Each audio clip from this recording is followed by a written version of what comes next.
새로운 삶에 대한 도전은 늘 쉽지 않은 것 같아요. 그러니까 매년 새해가 되면 올 한 해 어떤 그 계획들을 세우고 어떤 또 새로운 도전을 선포하고 이렇게 가다 보면 또 뭔가 또 위암이야 되는 그런 경우들을 계속 경험을 합니다. 왜 그럴까?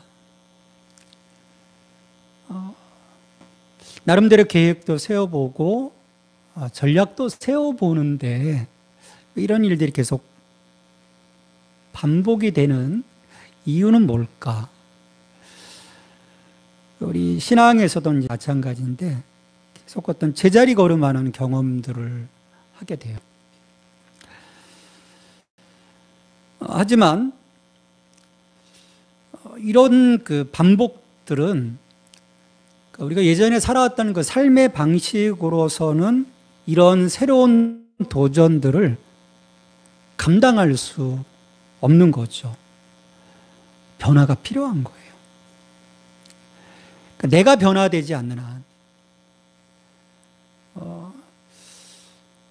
같은 방식으로는 아무리 많은 그 계획과 전략이 세워진다고 해도 어떤 성과가 이제 없는 거죠. 우리 이 세상에서의 삶에서도 이렇게 변화하지 않으면 이룰 수 있는 게 없는데, 하물며 이 영적인 삶은 어떨까 생각을 해봐요. 사람들이 우리 믿음의 이 삶을요, 어떻게 보면 굉장히 간단하게 여기는 경향들이 있어요. 내가 교회 생활을 지속하다 보면, 매주일 빠짐없이 예배에 참석하다 보면 자연스럽게 내 믿음과 어떤 그 삶이 그래도 좀 강화되지 않을까, 성장하지 않을까, 그런 생각들을 하기 때문입니다. 근데 그렇지 않아요. 결코 당연하게 되는 일이 아닌 거예요.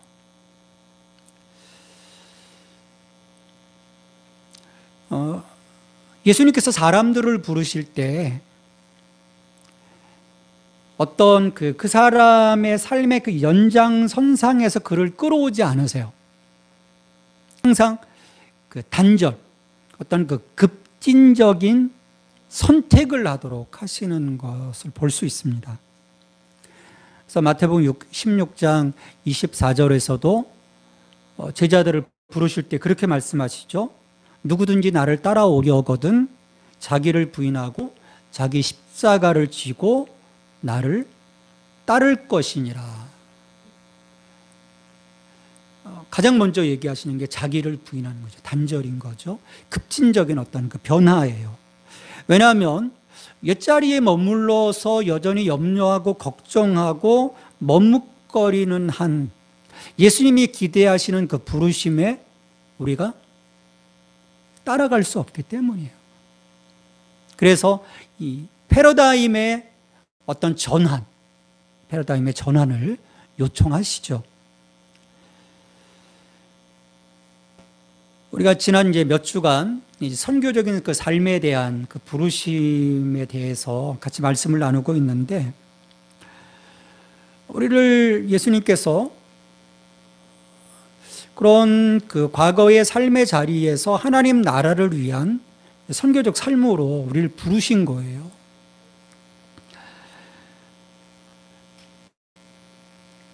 근데 그 과정에서 보면 그냥 우리를 부르시고 그냥 내보내시는 것이 아니죠. 제자들을 훈련시키실 뿐만 아니라 그들에게 그 선교적 삶을 살아갈 수 있도록, 증인의 삶을 살아갈 수 있도록 권능을 주셨어요. 지난번 그 10장 1절에서도 우리가 살펴봤는데 예수께서 그의 12제자를 부르사 더러운 귀신을 쫓아내며 모든 병과 모든 약한 것을 고치는 권능을 주시니라. 그러니까 맞서 싸울 수 있는 능력을 주신 거예요. 검을 지어 주신 거죠. 방패도 지어 주시고. 그랬던 것처럼 오늘 우리에게도 권능을 약속해 주셨죠. 성령의 능력을 우리에게 주시겠다라고 말씀하셨습니다. 그래서 사도행전 1장 8절 전반부에서 보면 오직 너에게 성령의 권능이 임하시면, 그 권능이 임하신 그 시점에서 예루살렘, 온 유대, 사마리아 땅끝까지 이르러 내 증인이 되라고 말씀을 하셨습니다. 우리에게는 뭐가 있는 거예요? 힘이 있는 거죠. 무엇보다 분명한 성령님의 권능이 우리에게 있는 거예요. 정말 있나? 우리가 의심하기도 하죠. 왜 그 힘이 내 안에서 발휘되지 못할까? 분명 예수님은 약속하셨는데 왜 이 힘이 내 안에서 내가 느낄 수 있을 정도로 어떤 그 발휘되지 못하고 나는 늘 왜 자꾸 지지? 왜 자꾸 이렇게 힘들지? 여러분, 왜 그럴까요? 하나님 분명히 약속하셨는데.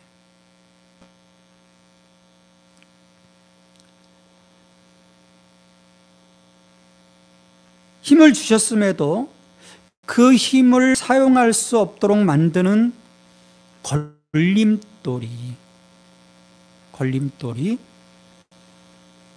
우리 안에 자리하고 있다면 우리는 그 역량을 발휘할 수가 없어요. 그러니까 걸림돌이 있는 거예요. 뭔가 내재된 우리에게 분명하게 부여해 주신 그 권능이 있는데 그것을 막아버리는 힘이, 그 부정적인 힘이 우리 안에 있다는 거죠. 여러분, 그 중에 하나가 바로 두려움입니다. 이 두려움은 그 스펙트럼이 꽤 넓습니다.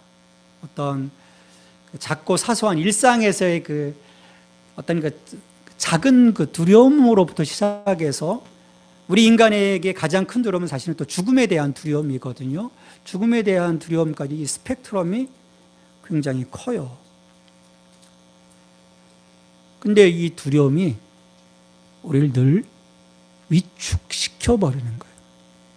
내게 주신 그 권능이 있음에도 불구하고 우리를 위축시키는 것입니다. 그러니까 오늘 우리를 힘들게 하는 어떤 두려움은 뭘까? 실은 박해 시대는 아니잖아요. 굉장히 어떤 그 내가 예수님 믿는 것 때문에 죽음에 대한 두려움, 어떤 핍박에 대한 두려움이 있는 것은 아니거든요. 그럼 오늘 나의 이 권능을 가로막고 있는 그 두려움은 뭘까? 많은 그리스도인들이 요즘 경험하는 어떤 그 두려움은요, 다른 이들의 시선에 대한 두려움인 거예요. 그러니까 내가 선교적인 삶을 살아갈 때 내가 복음 안에서 뭔가 깨닫고, 아, 맞아요, 하나님의 나라를 이렇게 살아가는 거군요, 이렇게 주신 이 기쁨에 대해서 내가 누군가에게 이야기하고자 할 때, 그것을 나의 삶을 통해서 드러내고자 할 때, 나의 부모가, 나의 형제가, 나의 이웃이, 내 동료가 어떻게 이것들을 받아들일 건가에 대한 두려움, 그 두려움인 거예요.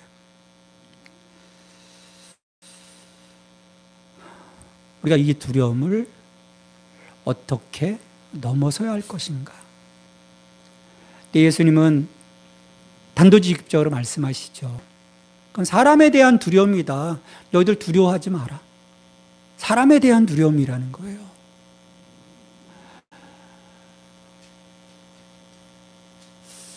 근데 그렇게 생각하게 되는 것이 우리들의 자그마한 어떤 그 자존심일 수도 있고요.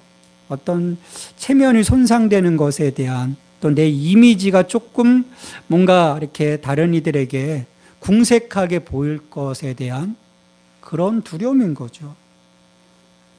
예수님은 말씀하시는 거예요. 그런즉 그들을 두려워하지 말라. 두려워하지 말라는 거예요. 다른 이들의 시선을 두려워하지 말라는 거죠. 예수님께서 메시아로서의 공생애를 시작하실 때 예수님 뭐라고 말씀하셨습니까? 회개하여라. 하나님의 나라가 임했다라고 얘기를 하세요. 도래했다라고 선포를 하셨어요. 그러니까 하나님 나라의 복음을 우리가 감출 수가 없는 거죠. 이미 다 드러나 있는 거예요.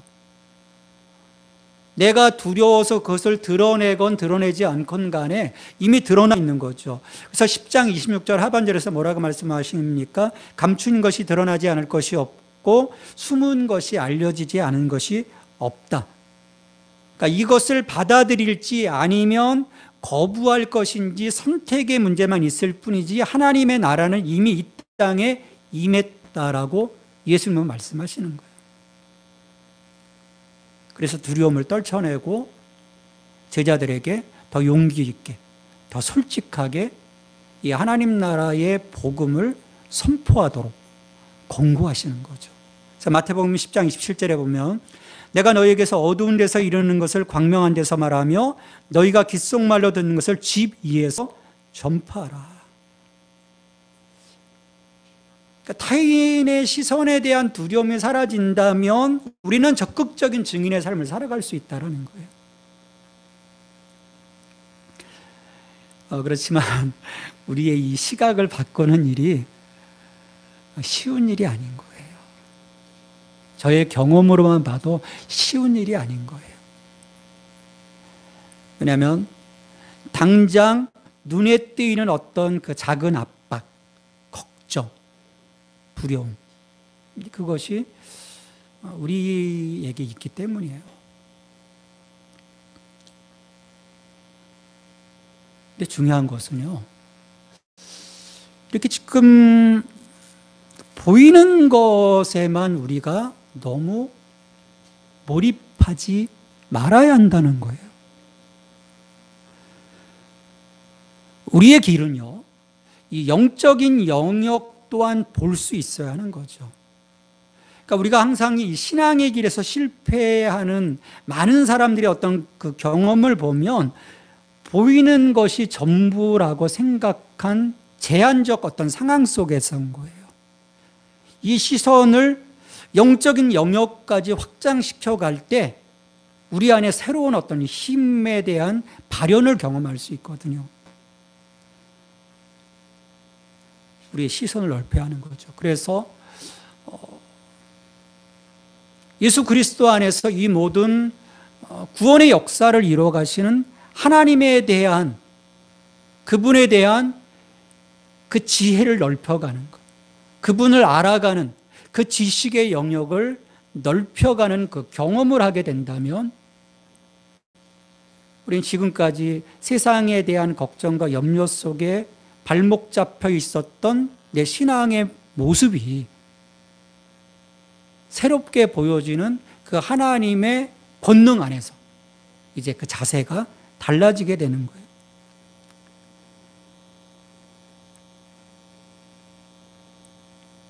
이런 거죠. 이 세상으로부터 오는 두려움은 물리적인 압박으로 그 한계치를 사실은 갖고 있습니다.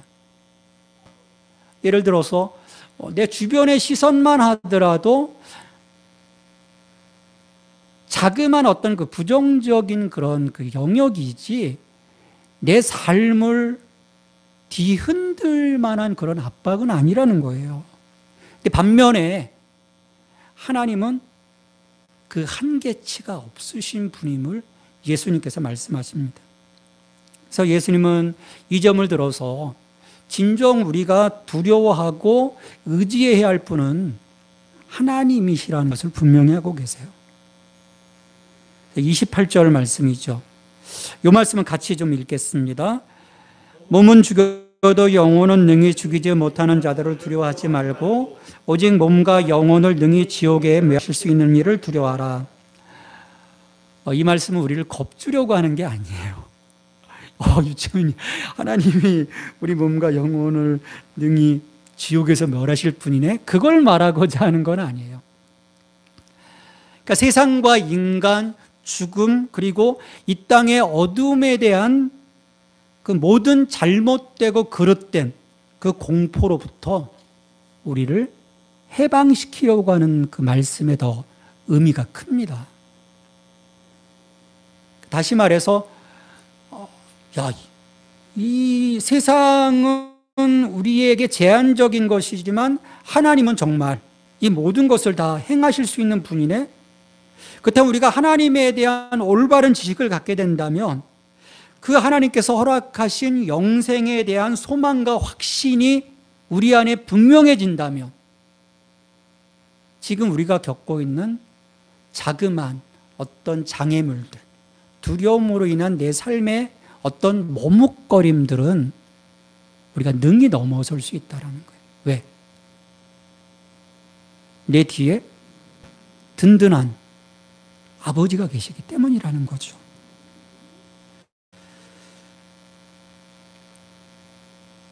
그러니까 나의 생사 여부가 세상이 결정할 수 있는 문제가 아니라는 거예요. 내 삶의 이 모습들이 세상이 결정할 문제가 아니라는 거예요.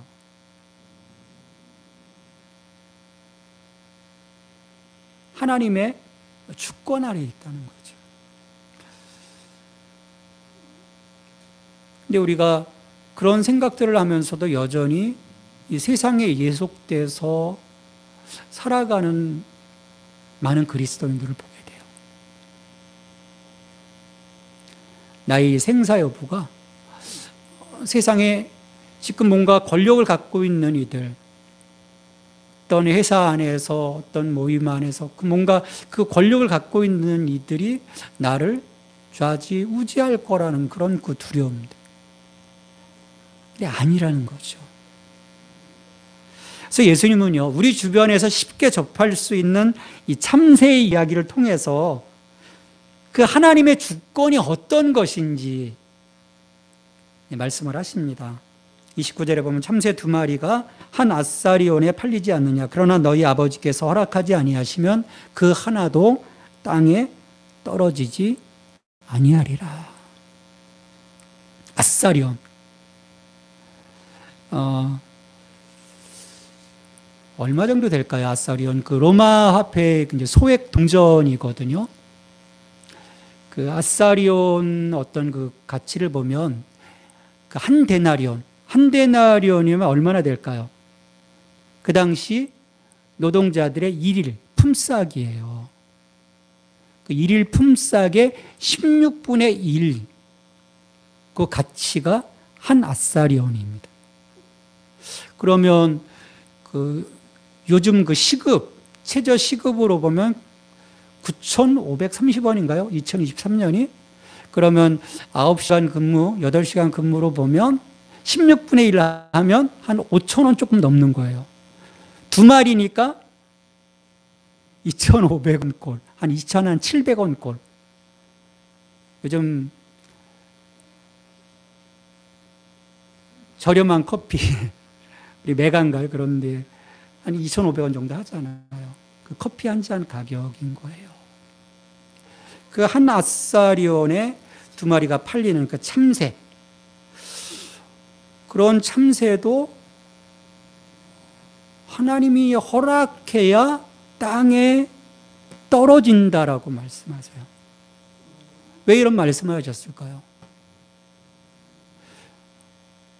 우리가 그냥 흔하게 여기는 그 참새조차도 하나님이 그 생명을 귀하게 여기시고 그것들을 지켜보시는데, 하물며 하나님의 형상을 따라 지음받은 너희들을 하나님께서 어떻게 보고 어떻게 여기실까? 너희의 죽고 삶이 그분께 있음을 예수님께서 말씀하시는 거죠. 그러니까 우리에 대한 하나님의 마음은요, 상상을 초월하는 거예요. 우리가 그걸 알아야 되는 거죠. 상상을 초월한다. 그래서 예수님이 이제 아주 은유적인 표현을 하세요. 10장 30절에서 너희에게는 머리털까지 다 세신 바 되었나니, 우리를 아시는데 머리털까지 다 세신 바 되었다라고 말씀하세요. 여러분 알고 계세요? 몇 가닥이나 되세요? 아침마다 머리 감으면 또 막 머리들이 빠져나오잖아요. 새로 나기도 하고 빠지기도 하고 들락달락이에요. 우리 도저히 파악할 수 없는 거예요. 근데 하나님께서 이 머리털까지 다 세신 바 되었다. 이게 무엇을 의미할까요? 하나님이 시간이 많으셔가지고 한 가닥 한 가닥 다 세시는 것을 말씀하시는 걸까요?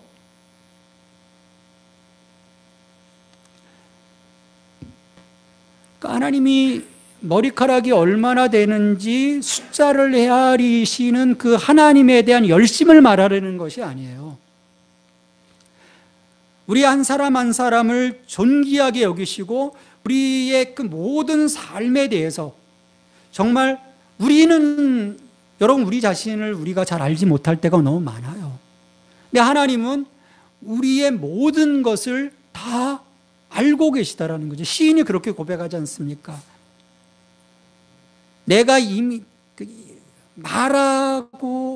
아직 말하지 않은 것까지도, 내 생각 깊은 곳에, 내 무의식 속에 있는 그것까지도 하나님이 다 아신다라고 고백했던 것을 우리가 시인을 통해서 들을 수 있어서요. 아신다라는 그런 하나님을 표현하기 위한 은유인 것이죠. 여러분, 이렇게 우리를 향하시는 그 하나님의 마음을 내가 깨닫는 순간 우리는요, 모든 것이 달라질 거예요. 정말 이것을 내 심장으로, 내 뜨거움으로 정말 주님이 나를 이렇게 알고 계시네, 내 가운데 계시네, 이걸 아는 순간 우리는 달라지는 거예요. 부침이 심한 인간의 어떤 인간적인 그 자신감이 아니라 우리를 굳건하게 해주실 영적 자존감이 세워질 수 있어서입니다. 우리의 자신감은요, 늘 무너져요. 부침이 심합니다. 뭔가 할 수 있다가도 바로 그냥 꼬꾸라지잖아요. 근데 나를 아시고 내 삶을 지켜가시는, 내 삶을 세워가시는 하나님에 대한 올바른 인지가 이루어진다면 이 영적 자존감은요, 우리 안에 그 모든 것을 이루어갈 수 있는, 내게 능력 주시는 자 안에서 모든 것을 할 수 있다라고 하는 그 바울의 고백이 내 고백이 될 수 있는 거죠. 이처럼 우리의 그 선교적 삶을 강화하기 위해 우리에게 필요한 것은 영적 자존감입니다. 자신감이 아니에요. 자신감을 갖다가 늘 깨져요. 하나님으로부터 큰 사랑을 받고 있음을 알기에 우리는 어떤 상황에서도 두려워하지 않게 되는 것이죠. 10장 31절, 두려워하지 말라, 너희는 많은 참새보다 귀하니라. 우리 한 사람 한 사람은요, 정말 하나님 앞에 귀한 존재라는 거예요. 자, 그런데도 우리 믿음의 여정을 가다 보면 힘들어요. 하나님 나를 귀하게 여기신다는데, 그래서 그런 생각들이 들죠. 나 혼자 어렵고 힘들게 이 길을 가고 있다는 그런 생각. 그럴 때 의심이 싹 터오르는 거죠. 과연 하나님이 이런 나를 얼마나 생각하실까? 하나님이 나를 외면하시기에 내가 이렇게 어렵고 힘든 게 아닐까 하는 그런 그 마음이 들기 마련인 거예요. 상담하다 보면, 어떤 그 고난 가운데 있는 분을 상담하다 보면 이런 의심들이 일어나요. 왜? 하나님에 대한 그 마음, 그게 온전하지 못하기 때문에 그분을 잘 알지 못하는 거예요. 거기에 예수님은요, 제자들을 향해서 하나님이 권력만을 휘두르는 어미하신 분이 아니라 그들을 세심하게 바라보시고 그들을 존귀하게 여기시는 분으로 각인시키고 계신 거예요. 그래서 하나님에 대한 의구심을 벗어버리라는 거죠. 80억 인구 가운데 하나님이 나를 기억하실까? 아니라는 거예요. 기억하신다라는 거예요. 저 흔한 공중의 저 참새도 귀하게 여기시는 그 하나님, 그 하나님이 하물며 너희일까 보냐. 너희를 귀하게 여기신다라는 거죠. 우리가 이것을 알고 믿을 때요, 우리는 넘어설 수 있는 거죠. 모든 것을 넘어설 수 있어요. 그리고 이렇게 하나님 앞에서 자신이 어떤 존재인지를 인지하였을 때 우리는 온전한 믿음의 고백이 이어질 수 있습니다. 여러분, 이 과정 없이요, 우리의 온전한 믿음의 고백이 이루어질 수 없어요. 그것이 없다면 그 고백은요, 진정성이 결여된 것입니다. 이 진실함과 진정성이 뒷받침되는 사랑의 고백, 이 진실한 고백이 왜 중요한지 아십니까? 이 10장 32절부터 33절에서 보면 이 예수님에 대한 진실함의 여부로서 제자들의 운명이 결정되는 것을 예수님께서 말씀해 주고 계세요. 뭐라고 말씀하십니까? 10장 32절에 누구든지 사람 앞에서 나를 시인하면 나도 하늘에 계신 내 아버지 앞에서 그를 시인할 것이죠. 그러니까 내가 예수 그리스도를 믿음으로 나의 주님 되심을 시인하면 하나님 앞에서 예수님께서 우리의 증인이 되어 주시겠다라고 말씀하시는 거예요. 여러분, 우리의 고백이 사람들 앞에서 예수 그리스도를 진실함과 진정성 있게 드러내는 그 사건이 얼마나 중요한 것인지 예수님 말씀해 주시는 거예요. 이건 이번 우리 금요 기도회 때 우리 성철 형제가 이야기한 어떤 분의 그 고백, 나 교회 다니는 사람이에요 와는 다른 차원인 거예요. 그건 고백이 아니죠. 근데 많은 사람들이 또 그렇게 생각해요. 나 교회 다닙니다. 그게 주님에 대한 고백처럼 생각하는 거예요. 근데 이건 단지 그냥 생활의 모습인 거예요. 라이프 스타일.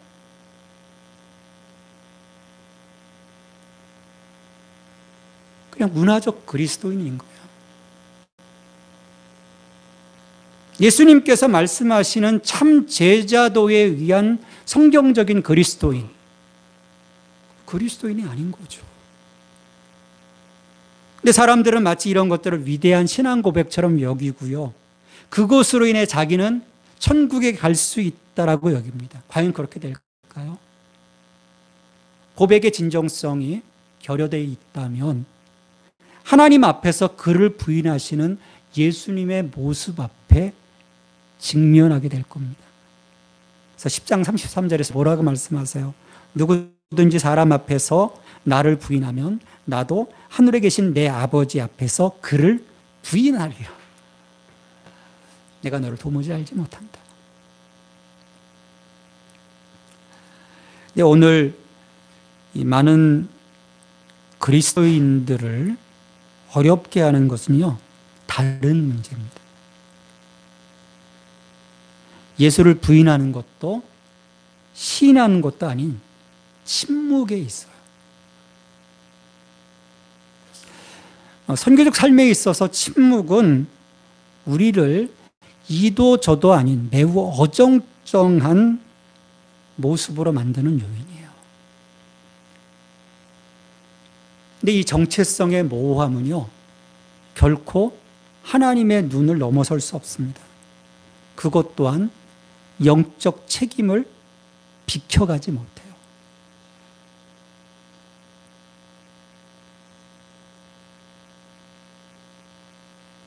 파수꾼이 그 책임을 다하지 않으면요,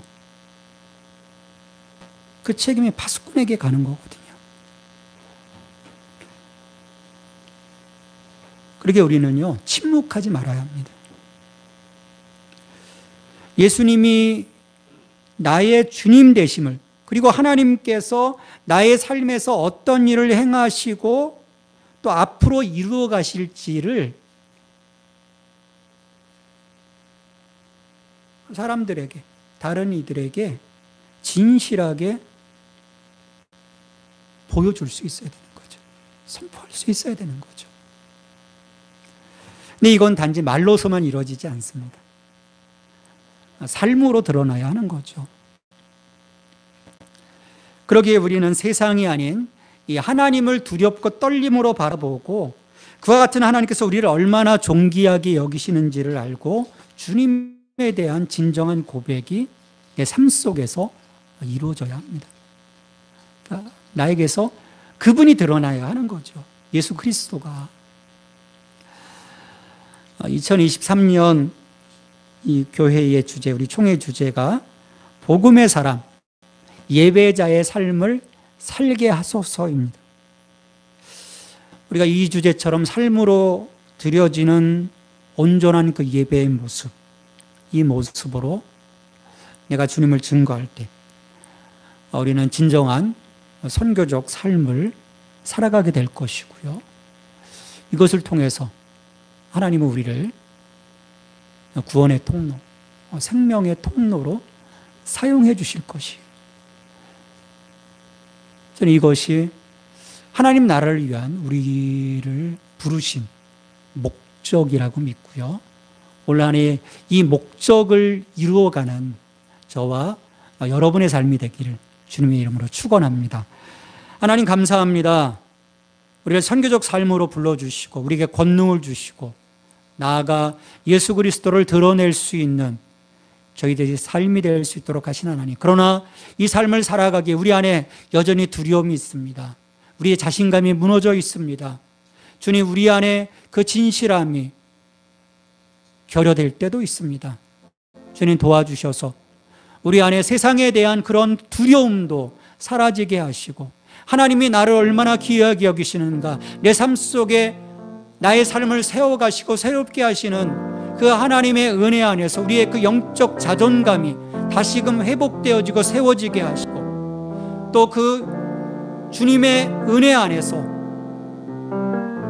나를 향하신 그 아버지 하나님의 그 사랑과 예수 그리스도의 은혜와 성령님의 인도하심을 온전히 깨달아 그분 안에서 누리는 나의 삶에 대한 그리고 그분의 나의 주되심에 대한 진정한 고백들이 매일매일 우리의 일상을 통해서 드러날 수 있도록 도와주시어서 오늘 이처럼 선교적 삶으로 부르신 하나님의 은혜 앞에 응답하는 저희들이 될 수 있도록 주님 축복해 주시옵소서.